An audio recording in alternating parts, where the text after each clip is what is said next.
দর্শক, আমরা এই মুহূর্তে অবস্থান করছি রংপুরের 4 নং ওয়ার্ড আমাশু শান্তিনগর এলাকায়।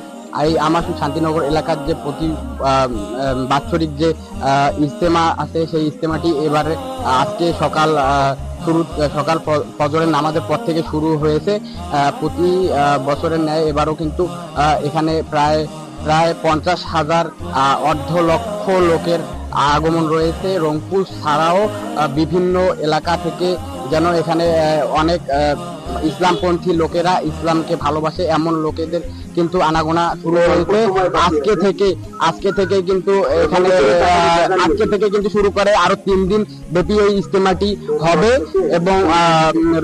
এবং এখানে যে ভিতরে চিত্রগুলো সেইগুলো আমরা ধারণ করার চেষ্টা করছিলাম, কিন্তু সেখানে যে কমিটি আছে, ইজতেমা কমিটি, তাদের একটা নির্দেশনা আছে যে ভিতরের যে ওগুলো ফুটেজগুলো সেগুলো আমাদের নেওয়ার মতো কোনো অনুমতি দেওয়া হয়নি।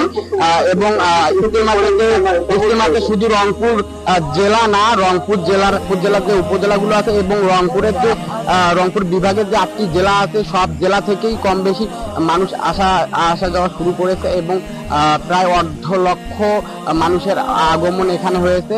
3 দিন ব্যাপী এই ইজতেমা অনুষ্ঠিত হবে ইনশাল্লাহ। আইন শৃঙ্খলা বাহিনীর যে প্রতিটা ইউনিট আছে, প্রতিটা ইউনিটের সদস্য কিন্তু এখানে মোতায়েন রয়েছে। পুলিশ, সেনাবাহিনী, বিজিবি সহ র্যাব সহ এখানে প্রতিটা ইউনিটের প্লাটুন কিন্তু এখানে মোতায়েন রয়েছে। এবং আমরা এখনো পর্যন্ত কোনো মর্মান্তিক ঘটনা শুনতে পারিনি। তবে আজকে জোহরের নামাজের পর এখানে একজন ব্যক্তি এখানে মৃত্যুবরণ করেছেন। এখানে তাবলিগ জামাতেরই লোক মৃত্যুবরণ করেছেন। ইন্না লিল্লাহি ওয়া ইন্না ইলাইহি রাজিউন। জোহরের নামাজের পর কিন্তু তার এখানে জানাজা সম্পূর্ণ হবে।